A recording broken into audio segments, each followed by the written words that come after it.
I think I had the best possible upbringing a person can have, which is good parents and no money.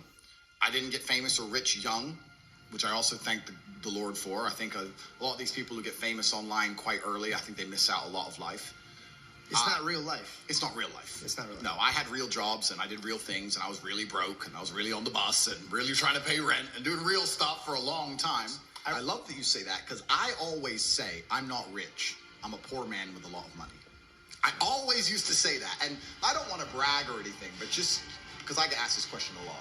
I've been extremely successful. I have hundreds of millions of dollars. In fact, I think our last valuation across everything we own was we're almost at B now. So we're doing very, very, yeah. I'm a billionaire. Top G's a billionaire. So we're doing extremely well. That's the first thing. The second thing, it's great that you say that because I completely agree. Because if you're born with everything, if you're born with all this money, that you have no aspiration, nothing to actually grasp onto and trying to achieve, then money doesn't make you happy. But then you can analyze this from another angle, right?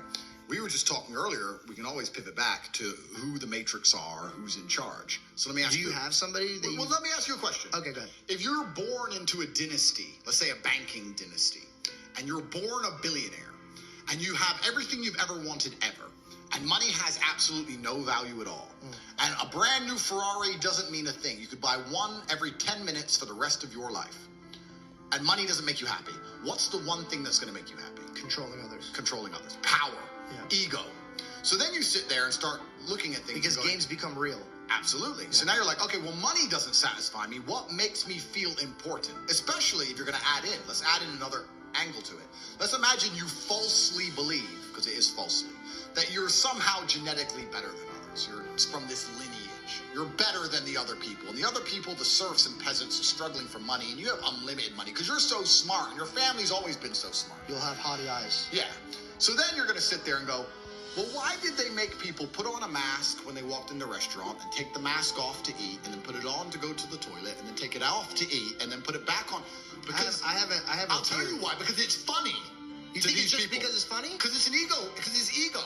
I thought it was a test to see how far they could push something. Compliance tests. Yeah. Which is the same thing. So when you really understand that people who are in charge of the world are completely, like you said, broken. They're broken people. Money can't satisfy them. People said, I keep referencing COVID, and I do that because it was something tangible that everybody lived through. That's a very easy one to reference. It's a bad thing that could work in your favor because now they could relate to you. Yeah. When I was saying during COVID about the Matrix, everyone called me crazy. And by the end of COVID, a lot of people were like, Andrew, you nailed it, day one. Because I don't think many people understand, because I wasn't nearly as famous then, but the videos exist on the internet. Me and my brother were the kings of COVID. Everyone else now understands it was garbage. Everyone else talks tough. Everyone else has their story about how they went out. You're tough now. But you're tough now. On day one of COVID, day one, when they still had the people falling over in the street in China. Yeah, what was that? That video? Yeah. They're just running in the street and dropping dead? Yep. When the Italian hospital was overrun, day one, my brother and I sat down and had a conversation in our war room, our cigar lounge, which is very similar to this. We sit down and said, if this disease will kill people like you and I, military-aged males, then the world is over. It's zombie apocalypse. So what are we going to do? And we sat there and decided whether we should hide as long as possible or if we should just go out all guns blazing. So we decided to go out all guns blazing like heroes. This is all documented. It's on video. And day one of COVID, when everyone else was afraid, we flew to Sweden because it was the only open country. And we spent the next 4 months... Ironic. Yeah. Because who lives in Sweden? Very strange. We spent the next 4 months in Stockholm and 6 nights a week in nightclubs with Swedish chicks partying while the rest of the world was locked in their house. Nobody talks about this. Nobody talks about the fact that Sweden was open, no restrictions, you could do whatever you wanted, nightclubs were open, everyone was partying, everyone else was locked up, not allowed to go to funerals. We were literally in parties all day, every day. I didn't even get sick, didn't even get cold, and it was cold outside, didn't even get the sniffles. So we beat COVID. We won COVID early. So even after this experience, for the next 2 years of COVID, I'm trying to scream at people, listen, wake up. And like, they wouldn't just put it on the news. They wouldn't just lie to us and try and scare us all for no reason until you understand the good and evil in the world and you understand that's how the devil actually operates. But the point I was going to make earlier about talking about how these people are broken and money doesn't satisfy them. People often say, COVID was just for money. And I say, that's actually a very optimistic view of the world. It wasn't just for money. It was for something far worse. They have money. They print money. Money is not real. It's not real. They just print it. It's not real. Fair. Please continue. Yeah, so money's not real. And I say that to people. They So go, it's not about money. No, it's not about money. So what's it about? It's about power and control. Yeah. Because when you get to a certain level of wealth, and I'll talk from my own personal experience, I want people to understand I come from the lowest possible socioeconomic background. I come from a single mother household. My father and mother broke up when I was 9. I lived in Luton, England, which is the worst town in England. I grew up and went to a school with a 3% pass rate. Everyone around me was stabbing each other and selling drugs. I thought you said your father was one of the best fathers you've ever had. He was. But my mother and father broke up, and he stayed in America, and I moved to England. And he wasn't financially successful, but he taught me other lessons. Gotcha. And I'm glad he didn't give me money, because I think that a harsh upbringing and a harsh life makes a man a man. I don't think you learn a lesson any other way. But I've come from the absolute bottom, and now I'm up at a position where we have a very large empire. A lot of it is shadow. Most people don't know what it is. But even our overt things, even our university and things that are online are turning over $15-20 million a week. So we're doing crazy sums of money. So I've been from the absolute bottom to the absolute top. I've seen it all. And once you get past a certain level of wealth, once you get past a certain level of money, yeah, but then you understand what money is, right? So we say about money not being real. Money is not real from a governmental perspective because they just print it. It's nothing. But money is truthfully the stored time and energy of other people. If you have money, you have stored time and energy of other humans. Because hourly rates. That's right. Because I can take that money and make someone else use their time and energy for X things. If I'm going to come along and say, you're no longer my slave. As my slave, you had to work for a house and a car. You're no longer my slave. In slavery, let's actually look at slavery. Slavery began that way. Yeah, and slavery said, you work on my plantation, I give you somewhere to eat. Or I'll give you my daughter. Yeah. You're me. I'm going to give you a house, and I'm going to give you food. And you're going to stay here, and you're going to work. Slavery is abolished. So now what do? You're going to work for me.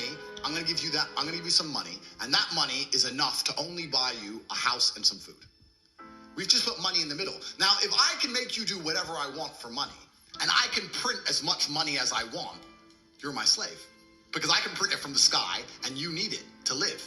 So you are my slave. Money's not real. So I have all of this money. I have the stored time and energy of other humans. And once you get past a certain level of wealth, you understand, which ties back to COVID, that you're not interested in money. What you're interested in is people.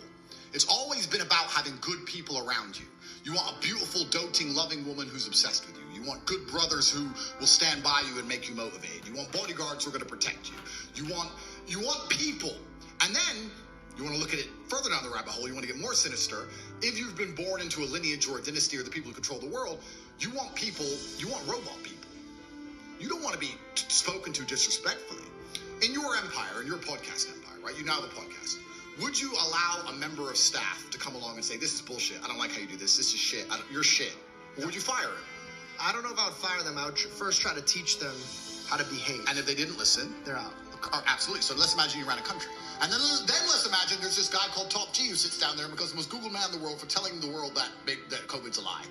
And you're making everybody run around and do everything you say. You're going to allow that person to get away with it? And now you start to understand, that's how the Matrix operates. So the people who are broken, raised on money, are so obsessed with power and control, which explains a lot of the society we're in. Because they don't look up to God. These people think they are God. So that's the biggest fault. And they're trying to make robots of us all. They're trying to enslave us. They absolutely lack perspicacity. And then you go further down the rabbit hole because, like I said, there's layers to the rabbit hole. I don't even know how Alex Jones you want me to go, but he's right about all the way. He's right about a lot of things. So you're an Alex Jones fan? I like a lot of the things he says, and I'm not saying I agree with everything he says, but a lot of the things he says have been proven to be absolutely true. You know, you say conspiracy theorist. Nowadays, that just means you're ahead of the curve, unfortunately.